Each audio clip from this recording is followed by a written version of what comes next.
Thanks for the coffee day, Charisse. McDonald's finest. You're welcome. It's the only coffee shop open around here. Well, I was going to say, coffee shop. That's an incredible liberty to call it a coffee shop. Well, the coffee shop that we all usually go to doesn't open until 11 a.m. Which is kind of weird. Yes, I guess this is right? the neighborhood, right? It's not, it's for hipsters that roll out of bed at 10:30. I think it's weird because you totally miss out on the entire swath of like 7 to 9 a.m. people going to work. So to give a bit of background, the neighborhood in which our office is located is, in many ways, it's like old Hong Kong. Yeah. Like I think it's very much the last remaining, I want to use this word, I don't know if I'm using it correctly, the last bastion. Yes, I actually think you are using that correctly. The last bastion of old Hong Kong culture in a way. Like I don't know about last, but is one of the remaining. Yeah. So most people that live in this area are not prototypical coffee drinkers in the sense of what this coffee shop is. Yes. What's it called again? Urban Coffee Roaster. Which I think does a good job of explaining what kind of coffee shop it says it all. Yeah. There's like bikes hanging from the wall and stuff. It's one of those coffee shops. The coffee is good. You say, because that last statement you said with derision, but the coffee itself is fine. It's good. It's good. It's good. Yeah. So you're off to Shanghai today. Yes. I'm flying in about 5 hours. I am going loosely related to a trade show, which I never thought was a thing I was going to say. I think it'll be good for you to go though. Yeah. Bring back some intelligence. You think? Yeah. This is actually my first one. Like I've never been to Agenda or ComplexCon or, it's going to be interesting. Anything. Because it's not, as I understand, it's not a traditional B2B trade show, right? What's it called? Intersect? Yeah. Intersect. Oh, okay. Yeah. Is that? Because what's the word usually? Isn't it usually intersect? Yeah. Yeah, that's why it's like a little bit difficult to say. Yeah. Because consumer trade shows are a bit different than business B2B trade shows. I packed my MAEKAN shirt and I'm going to wear it. Oh. Just to rep you guys. Which is the only one in existence. So Alex was messing around with some shirts and he made a sample that I think you're the only one that has. Yeah, it's a one of one. I feel very special. Yeah, as you should. So last night you had an interesting recording. Yeah. So over the course of the last few days, Jamal Berger, aka J Scale, was in Hong Kong at a course by Magnum Photos, and we were just chopping it up. And I thought it was really interesting because I never really knew about him personally, and there's a bit of mystery, uncertainty, wrongful categorization, I would say, of Instagrammers, right? And I think, well, I don't know if it's wrongful. I mean, we've talked about this before because I do think there is some intentionality on their part in how they portray themselves. Not that they're trying to be misleading, but just that they might not think that their social identity is who, they are in private, which is fair. Yeah. So, when you start grouping Instagram photographers, and I only say that as a loose sort of catch-all, right? Mm-hmm. People that are into sneakers, into street snaps, all that stuff. You tend to paint them with the same brush. Mm-hmm, mm-hmm. Interact, I would say. Once you get to know people, you understand that there are a lot of people that are getting played by the game that sort of fall within the path of what Instagram, social media dictates. Yeah. And you have other people that just understand what tool Instagram is. And I won't give away too much, but I walked away with that conversation with a lot of respect and admiration. I mean, he's only 24 years old and he has a really level head on his shoulders. Like he's going out there to utilize his platform for philanthropy, he comes from not necessarily a background of memes. Yeah. And he didn't pick up a camera till somewhat recently, and started shooting on his phone, et cetera. And then that sort of parlayed into a camera that his work got him. And that was the start of it all. Okay. Right. So yeah, I was really impressed because just as much as he had a friend with him, his name's Reed, and I had no idea how old he was. He had just moved here from Toronto for school. And he was like, yeah, how long you guys know each other? I asked him. He's like, oh, I met him 2 years ago when I was 15. I was like, what? Yeah. I was like, oh. And I never actually clicked 2 and 2 together. Like, oh, that means he's 17 now. Goodness. But, you know, for as much as people want to denounce quote unquote millennials, I think there's a lot of really intelligent. Well, that's what you've always been about. Like, yeah. You and MAEKAN, as part of the vision, is to educate and give resources to young people. Yeah. Who are looking for it. Yeah. And I think they exist. It's the one thing that I found, you know, that sort of kicked off my relationship with Jamal / J-Scale was he was just so forthcoming with questions. And for me, I thought it was really refreshing because first, not knowing how old he was, seeing him as being, you know, a pretty respected photographer in this space. What I found really interesting about my relationship, or the relationship we sort of fostered over the course of the last few days, was he was so open about honing his craft, like very open about asking questions and wanting to get better. And I didn't really know his background, and I just figured he was a bit older. Maybe the fact that he had, you know, 200,000 followers would already sort of cement a level of what's the right word? Validation in his own eyes, right? Like, oh, you know what? Like maybe I'm already at a certain level because I've gotten to this number. But the reality of it is, it's just a number that he recognizes he worked hard for it, but it's not the end all be all that defines him. He's always trying to improve.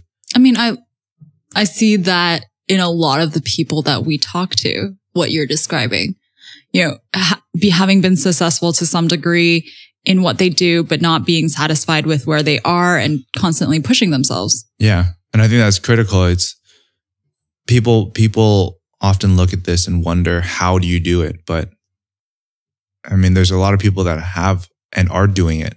Yeah. It's just maybe the stories are not always put to the forefront. Should we get into it this week? Yeah, let's jump into it. I mean, we're gonna hear more from Jamal on the site eventually. Yeah. So for my topic this week, I have picked an interview that came out on Billboard with Jimmy Iovine, Zane Lowe, and Larry Jackson. Jimmy Iovine runs Apple Music, based in LA. Zane Lowe is the creative director and the LA anchor of Beats One, and Larry Jackson is the Apple Music head of content. And they sat down and they talked about the future of music in general and how Apple Music is doing. This was also the publication at which they announced that Apple Music is now over 30 million paying subscribers, which sounds like a lot, but Spotify actually has 60 million paid subscribers, which they announced in July of this year. So just to put it in perspective. I think it's still impressive. I think it is also because Apple Music started in early 2015 and Spotify in 2008. So Spotify has like this 7-year lead on them. More about the interview. Iovine. So Billboard talks to them about, you know, how has Apple Music gotten to where they are? What are they doing well?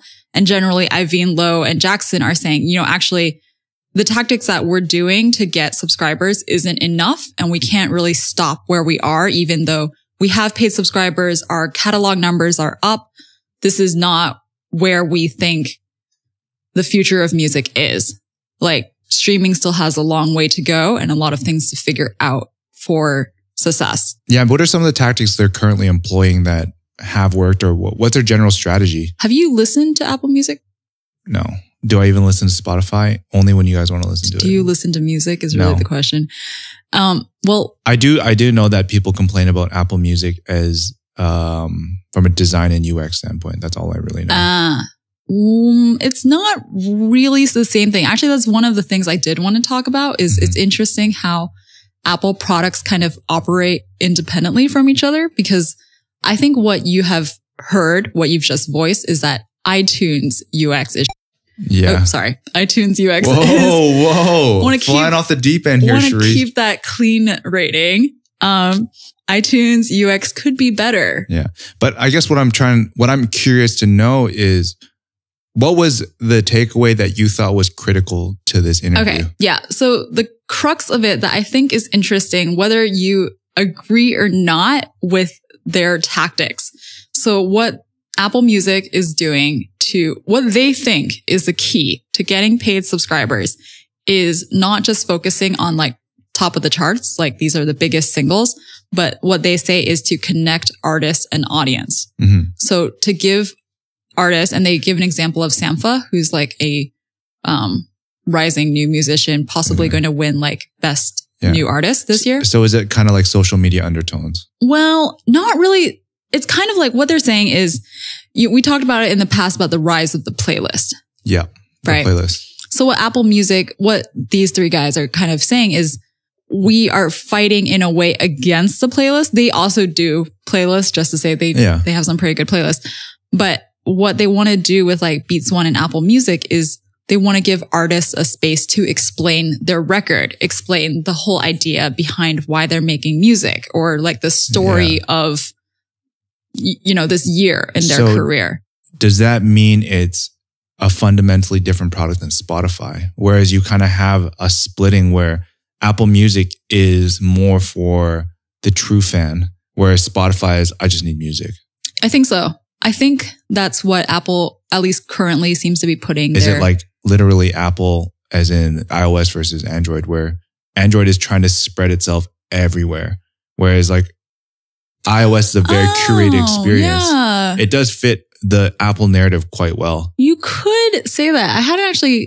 I didn't think about this while I was prepping, but that does make sense because Apple's never been about everyone is going to own this phone. It's really about people that want a certain experience and obviously a certain level of disposable income. I think what it is that Apple Music has to be able to do both to be successful, because if their catalog doesn't have the songs you want, you're still not going to go there. Do you know what I mean? Are you an Apple Music user versus Spotify? So my boyfriend is a Apple Music subscriber, so I listen to his, but I'm not actually paying out of my own pocket. Yeah. So just to But you explain, have Spotify on your own account? Don't pay for Spotify. Yeah. So I actually, to explain my own listening habits would be a good way to define the needs Spotify and Apple Music fulfill. Yes. Because when I have a specific track in mind that I want to hear, I will look it up on Spotify because I know that they have a good quality version, and I'm not really a YouTuber. Yeah. So I don't really go to YouTube for my music. But then when I want to discover new songs, or I want to hear something that's different, like I don't have anything particular in mind, I go to Apple Music because I do really enjoy some segments of Beats One. I enjoy Blonded Radio, which is curated by Frank Ocean. I have listened to like the OVO sound shows by Drake. Yeah, interesting. I mean, I read the interview too. The thing that I thought was most interesting was the fact they've recognized they can't rest on their laurels with their catalog, their back catalog, right? And how do you create new fans? Like, I mean, I know who the Beatles are, right? And does the next generation know? They probably can with great ease stumble upon it, but will it have that same sort of relevance? Like I probably was put on the Beatles because my parents were put onto it and it was during their era. So like every generation, you're losing a little bit of connection. Yeah. Right. So to bring in some other music industry news, Spotify recently started doing this playlist called Time Capsule. Did you read about this? Of course not. Well, you read trade news, so it might have come up. Okay. No. So Time Capsule is apparently, if you are a Spotify subscriber, this is a playlist just for you. They guess your age. I don't know exactly how. Maybe you gave it to them, or based off of your listening preferences. Yeah. And then they've generated a playlist that's supposed to be songs that you listen to between the ages of like 15 and 20. Yeah. So it's like a nostalgia playlist. That sounds terrible. It sounds like Stranger Things, but like, packaged into a playlist. To you, that sounds terrible, but it's actually gotten really good press. Like people on the internet have been very happy with this. And they think like it's a good product move for Spotify. You're right. I'm just gotta take the hater shades off for a second because it doesn't make sense. Like when people ask me, "Oh, put a song on Eugene," I only ever defer to this grade 8 to grade 12 second year university playlist. What's a prototypical grade 8, 9 song for Eugene? I'm trying to think. I'm pretty sure my first, like the song I'll always defer to is Rough Riders Anthem. Oh yeah. Always. It's even in a story of ours. Yeah, I think I actually have the CD somewhere. But one thing I thought was really interesting, and it's a link I shared in the briefing on Tuesday, was someone suggested that Apple, with its massive cash reserves, like over $250 billion worth of cash reserves, should just buy Sony. Oh, yeah. That was. Because what they get is a lot of things. They get Sony imaging. Obviously, iPhones need sensors for cameras. They get entertainment catalog, which is very expansive. And you can start throwing that into iTunes from a movie perspective, movie rentals, whatever. Obviously, you have the music catalog. But Sony isn't looking for an acquisition. Hey, if the price is right, I mean, this is a totally different topic. I think just strategically, it makes sense when you have that much cash. I think strategically for Apple, I can see how it makes sense, but I don't think Sony is looking for this. I mean, I hear the price is right. And I don't like, even with a price, I don't think there are some things you can't. Okay. Well, anyway. Yeah. Other music related news. I didn't know this, but I found out that Microsoft has a music streaming product. What's it called? Groove Music. I'm familiar with Groove because they used to have. Serious? I'm familiar with the name because they used to have an MP3 player, didn't they? I don't know because, well, first of all, I'm not a Microsoft user, and it was formerly Xbox Music until 2 years ago when it was rebranded as Groove. I'm pretty sure there's one, but okay. So why is this relevant? The news is that Microsoft just killed it like this week. A couple days ago. So they've killed Groove Music. They're discontinuing all service by the end of this year. If you happen to be one of the, they didn't even put out in the number, one of the handful 10 people of Groove Music listeners and subscribers, they worked out a deal with Spotify where you can port all of your playlists over to Spotify. And you can also get like a 90-day Spotify premium thing if you sign up now. Yeah. So that's interesting to me. Does it worry you that there's only a handful of streaming music players? Exactly. That is what we're getting at. Well, there's also only a handful of record labels. And what you're suggesting about like Apple Music buying Sony would be like merging those two things. Yeah. Like the handful of streaming providers and then the handful of record labels, they all get in bed with each other. We basically only have 3 music companies for everything. Yeah.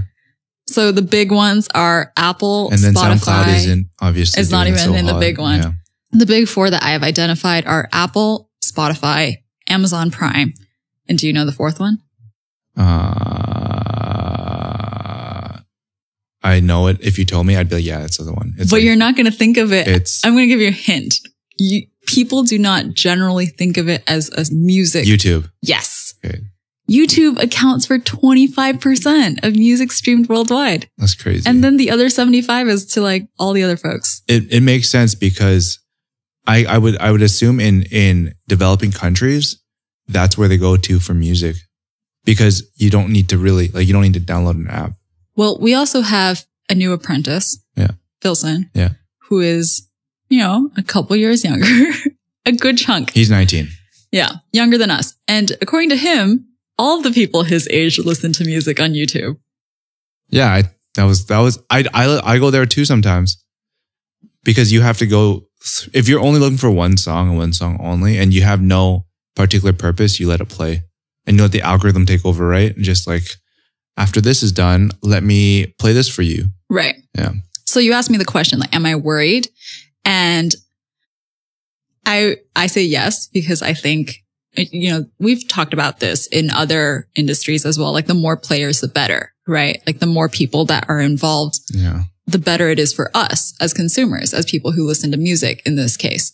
So I actually, even though Apple is already huge, they have so much influence in our everyday lives. I still would root for Apple Music, because I think YouTube is even more worrying. Yeah. Like YouTube as being part of Google, YouTube in the news about. And especially they're an ad-driven company. Yes. Yeah. Yes. I worry about that.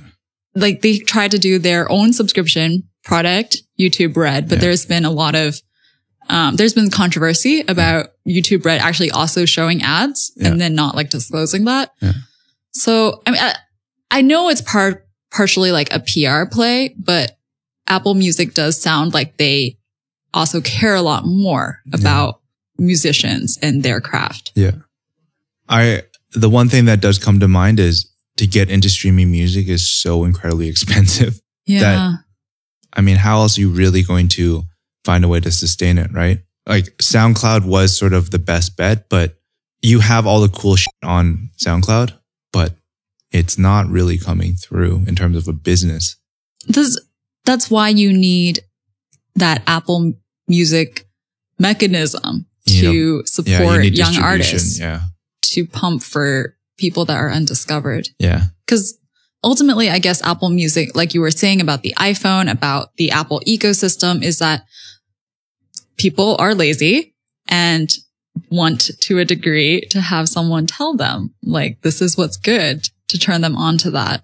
Yeah. And I benefit from this in this case. Yeah. Do you think there's a propensity for Apple Music to charge more than Spotify? I think Apple Music right now is... Because if you think about it, if Apple Music fundamentally as a product may not have the same extensive catalog, but it is a better product, can they charge more for that? You know, if it's $15 for Apple Music versus $10 for Spotify, you know, Apple Music I'm pretty sure Apple Music is already more expensive. A little bit more expensive, probably, right? So let's see. Yeah. Apple Music this is going to be in HKD. Apple Music is $78. Which is basically about $10. Yeah. And Spotify is $58. Oh, Spotify is quite a bit cheaper then. Yeah. Yeah. What's 58 in USD? 58 is probably 7 something. Yeah. I mean, percentage wise. Yeah. Dollar wise is not that much, but percentage wise. Yeah. A month. Yeah. 7 something US versus 10. It's already more expensive because they believe that they're positioning themselves as a premium product. Oh, I actually have 2 more interesting thoughts. Okay. My first thought that I did want to include is a remark on how people don't feel a need to actually own individual songs or CDs, and that people have become comfortable with streaming and subscription. Like that's what this whole Apple, Spotify subscription services indicate to me, is that the ownership of an actual track is not as important as it used to be. And more people are willing to pay. Great example of this. And I don't know if I'm incriminating myself, but you know, back in the day, I had a series that I downloaded and it was just sitting on my Google Drive, like a TV series. Yeah. And I was like, why do I even need this anymore? You know, it was first off in low quality. It was like it wasn't even 720p. Yeah. It's like, but it's massive. It's still a massive file. It's sitting on my Google Drive. So I just got rid of it. Because if I need to watch that, I'll just go to Netflix or wherever. Yeah. Yeah. And my second thought, I wanted to bring that up because just remarking on the continuation of this trend, which I don't really see as, I think it will only grow stronger. There is not going to be this turnaround point where people suddenly fall off from subscription and streaming. The second thing that I was interested in is the Apple Watch. Have you ever played with it? I don't own one. I don't own one either, but people around the office have had them. Oh, right. Elphick just bought one. Yes. Elphick just bought one. So the Apple Watch just came out with Series 3 and the OS that's on it is new as well. For the first time, they have Apple Music capabilities and a radio app. So this makes sense, right? Like I'm surprised it even took them this long to get the music onto the watch. Mm-hmm. The thing that is interesting is that they have no other streaming apps on the watch. You're not allowed to get like Spotify or anything. It's not available. Yeah. And this is interesting to me because, I mean, I don't imagine that they would, they can't actually kick out other apps from the App Store. They could, but I think there'd be a lot of fuss over it. It'd be like, oh, you don't adhere to whatever. Right. But I think it would call into question like, oh, this is really monopolistic, right? But what's powerful about Apple via Spotify is that Apple is also hardware. Yeah. It's like that hardware software link. Chain. Yeah, the whole chain. Which gives them an edge. Yeah.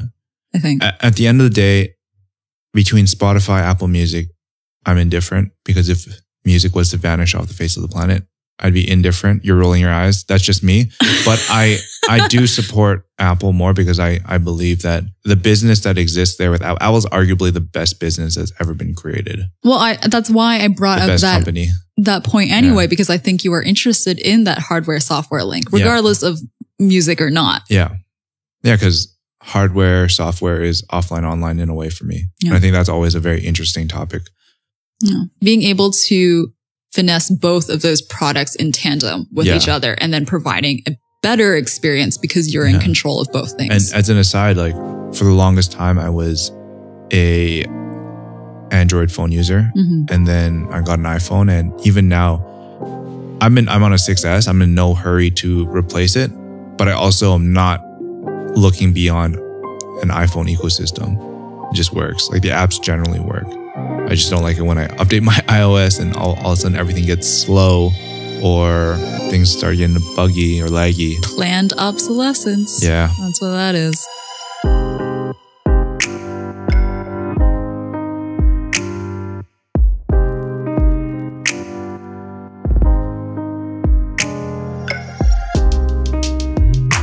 My topic this week is the Daily Paper and PUMA celebrate by building a football pitch in Africa. So at the very heart of this project is a celebration of PUMA's relationship with various African nations. And so over the last 20 years or so, PUMA's been a very supportive voice within African soccer / football and sponsored a lot of these major national teams. And they wanted to celebrate, 2 decades of partnership by hitting up the Daily Paper guys, which is a brand out of Amsterdam. And they asked them to design a capsule of clothing and shoes that sort of represented this occasion. And what's interesting is that Daily Paper and PUMA have had an ongoing relationship as well. Yeah. So the Daily Paper is a brand, as I mentioned, out of Amsterdam, founded by Hussein, Abder, and Jefferson. And all 3 of these guys are from different parts of Africa, but they're inherently Dutch. But they've always looked to Africa, the continent, for inspiration. And that part of it has always been fascinating because I think they've raised the awareness of that continent through an authentic voice. And they've done things that have tried to sort of reference back to their roots. Upon creating this collection, as always with these collaborations, there's often like a marketing budget. And usually what happens is people take that marketing budget and they put it towards a party, music, drinks, et cetera, et cetera. But in this occasion, I think what was really, really cool is that the Daily Paper guys elected to take that budget and set off to Africa, and specifically Ghana, where Jefferson's from, and built a football pitch at an all-girls school. They built it at, and I hope I'm saying this right, Arca Senior Girls School. That was my favorite detail. The detail about how they knew typically for collections, there's a launch party. Yeah. And to instead allocate that budget for something else. Yeah. I think that's really on top key. of that, I think one of the ladies that worked at the school are like, oh, the boys get everything. So that was also really cool. Oh, yeah. No, that was second favorite detail. Yeah. It's huge. Every young player's dream is to play for the senior national team. Football is something very beautiful in Africa. It's almost a religion. So for us to be able to work with PUMA, to come here and create something tangible, it's a dream come true. So the project was put together in conjunction with Right to Play, which is an organization that's focused on providing safe play opportunities to children across the world. So what that means is empowering them through simply being kids and going out and learning life lessons through interactions with other children in safe environments. Honestly, for me, this was something that I think touched upon so many important notes. I'm often pretty indifferent to marketing initiatives, but this one kind of was the right intersection of both a topic I'm interested in, soccer, football, the fact that you can get a brand on board, the fact that there's a social good cause behind it, and it's actually utilizing voice and platform. I'll go and say that this is probably one of the best projects I've seen this year. Yeah. Yeah. And as an example, another thing that it touched upon was, dating back to episode 7 or 8 of Making It Up, the Nike one. What sort of responsibility do big brands have? Yes. This to me was when I was thinking in my mind, like, what is a good example of how a brand can get involved and not necessarily discount the fact that yes, they need to sell something. They need to have some sort of product initiative behind it. This to me was the best representation of what you can do. And it's not to say that Nike or Adidas don't do it. I just want to see more stuff like this because I think that you're not just hitting one particular checkbox of, okay, let's sell this and make it cool. Right?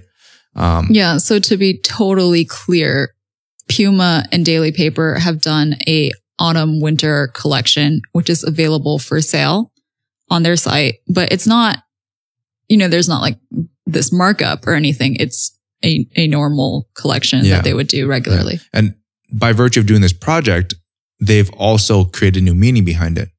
You know what I mean? Now there's a deeper layer to what this collection means. I've had this strong held belief that brands need to do more because it's growing tiresome for me and it's boring when, okay, you know what? Let's launch this. Let's have a party. People forget about the party a week later. Yeah, you might get really drunk. Oh, you share some moments, post some stuff on social media, Instagram, but this actually provides value to a community that's much more long lasting. This is an opportunity for people, for the girls at the school, for the local community to have a safe place to go and play football. Right. The one thing that kind of sucks for me is that I wish there was more of a push behind this because I looked at the video right before, this talk and there's like 3,000 views. Yeah. Even when we looked at it, when it first came up, it was only like 1,000. Yeah. So I know what you mean. So it's like, yeah, it might get posted to certain places, but the reality of it is that it's lost. Like there's not a bigger initiative or push behind it. What I think it is that big sigh there. We talked about this when we were thinking about how to talk about news, time sensitive things. And often it's the negative news that gets so much traction. And we don't talk enough about the positive, good things that people are doing. And it's just not viral and shareable in the same way for some reason. It's just a reality of the situation. We just gravitate towards that. It's a lot easier to hate on something than it is to like really get behind it, I think. And to reinforce the point, for a lot of brands out there, this to me, I don't know what it was, but it didn't feel like charity, which is, I think, a very contentious sort of line you have to walk. Because sometimes when things are overly charitable, it almost removes itself from, it almost pushes itself too far to one side. This kind of reminds me of the Black Girls Code Uber conversation, because that's what you're talking about, right? Where Uber tried to do this charitable thing by donating money to Black Girls Code, and Black Girls Code turned down. And part of it was because they felt like, well, this is just you trying to get more brand equity. Yeah. This is not genuine. Yeah. I think that's what you're getting at, is that this doesn't feel like, oh, we just want to add charity to the things that people think about us. Like, we want to do this because this makes a lot of sense. Yeah. And I tweeted about this and Puma, someone at Puma Football, whatever, whoever was running their account was like, yeah, we believe that everyone should have access to a game of footy. Which, not saying that you need a field to play at, but it's also a place that I think provides structure. And without structure, like there's certain things that, it's more difficult for you to grow a base or a foundation on. Like now it's, to use an example, and I'm kind of pulling this out of thin air, but I think the reality is all of a sudden you can start having organized sessions like, oh, you know what? The road you usually play on that's filled with cars passing back and forth. All of a sudden you can move that to a place where, hey, you know what? Between 7 and 8 a.m., we're going to train here. I think that allows you to create some structure behind it. What about this project also really speaks to me that I like and makes me more willing to champion it is because Puma, because of the history behind all of this. Like you shared this article about Puma outfitting a lot of other African teams. Yeah. Sorry, I'm not like clear on which teams or wouldn't even be able to identify them. But they have a history of being the kit sponsors already in the country. They're like in Ghana and then in other surrounding African countries. Like Cameroon, Ivory Coast. Yeah, exactly.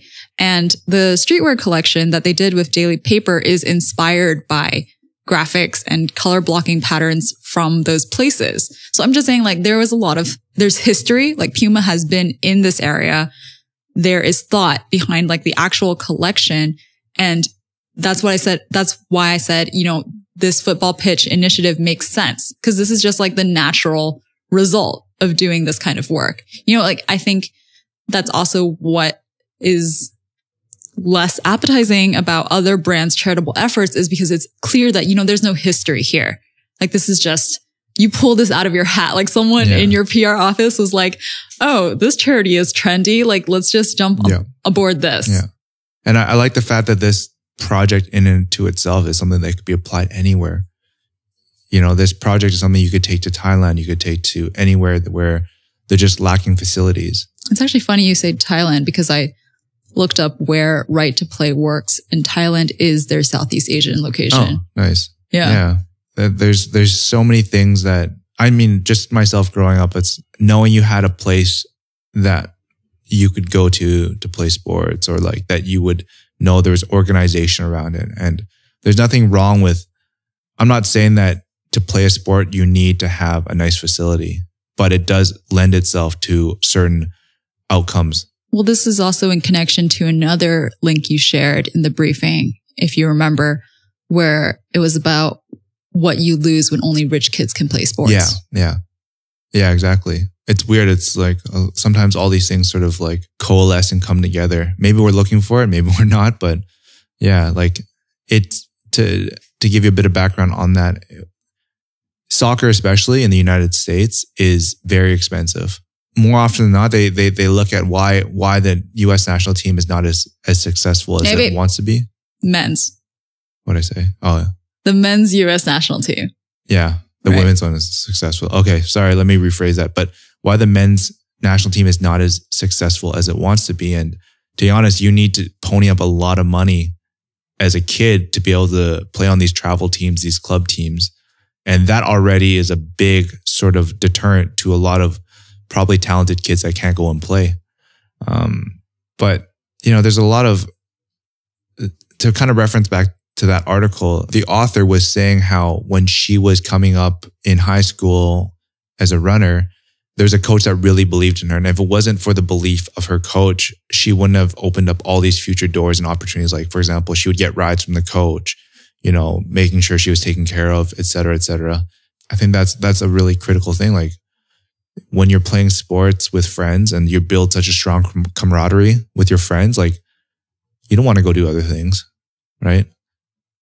I mean, I can say that it's kind of like, for better or worse, playing sports and playing video games together, I think can in some ways have similarities. Although obviously active participation in sports out in the real world, I'm talking more of the community aspect. I think the only reason I gave you like that skeptical look is because I think I also play video games. So I'm not trying to hate on that, but I think the benefits of sports is really clear. Like there are so many studies the physical done, benefits and like the social benefits, just, you know, teaching you to be a team player and then also confidence in yourself. Anyway, this article, which we can put in the show notes, goes on at length about the benefits of playing sports as a kid are long lasting and also affects, I'm not like, to say, oh, playing sports means you're going to be like successful in business later in life, but there is some link between continuing to play sports and then having like greater aspirations as an adult. Yeah. No, that's totally valid. Which is just going back to say that like the PUMA Daily Paper project is meaningful in a bigger societal impact. Yeah. Yeah. And it's not just like giving money to them, you know, like specifically saying like, we want to work with Right to Play. We believe in the power of sports. Yeah. We only have good things to say. Is there anything to bad? No, I mean, I don't really know. I really just hope that this becomes a benchmark, you know, that it's not just a one-off, and hopefully other brands, other people wanting to do stuff like can look to this as an example of a way of incorporating intelligent marketing. Marketing is not going to go away ever, right? At least this doesn't need to be your main project every single season, but having this in there, like, I think the people that actually genuinely care and are sick and tired of the rampant sameness of throwing a party, et cetera, et cetera. I think like the framework of the video said that Daily Paper, like the guys at Daily Paper were the ones who came up with the idea. Yeah. And they pitched it to PUMA. Yeah. So I know Daily Paper is small, so I don't think that they have the bandwidth to, you know, necessarily do a lot of similar projects. Like I would hope that they can, but I don't really expect them to for their size. But because they asked Puma and Puma was on board, it does make me think like, hopefully Puma is the one who takes this initiative with the other brands they work with and do other projects in connection with them. Yeah. Yeah. That'd be really cool if they just built a bunch of these around the world and then they brought all the teams together for one tournament. Well, I mean, I'm not the kind of footy fan you are, so I feel like any sort of initiative was great, but one with a structure and proven success can be more widely applicable. It's a good place to end things for the day. Yeah. If you're interested in hearing more about MAEKAN and our membership opportunities, you can visit us at maekan.com, where there are a lot more stories you can listen to on the sights and sounds of creative culture. You can also subscribe to us through your favorite podcast app and platforms. Do us a favor if you like this podcast, give us a review on iTunes or share this podcast with a friend. For better or worse, podcast discovery is quite difficult. So yeah, the reviews do mean something and your personal recommendation means a lot. Thank you to everyone who has been sharing. Yeah, and the feedback. The feedback's been really good.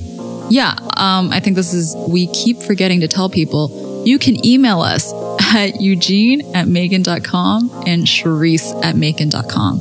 Time for the trademark outro. I'm Eugene. I'm Charisse. And this is Making It Up. I successfully didn't laugh because I was ready. Good.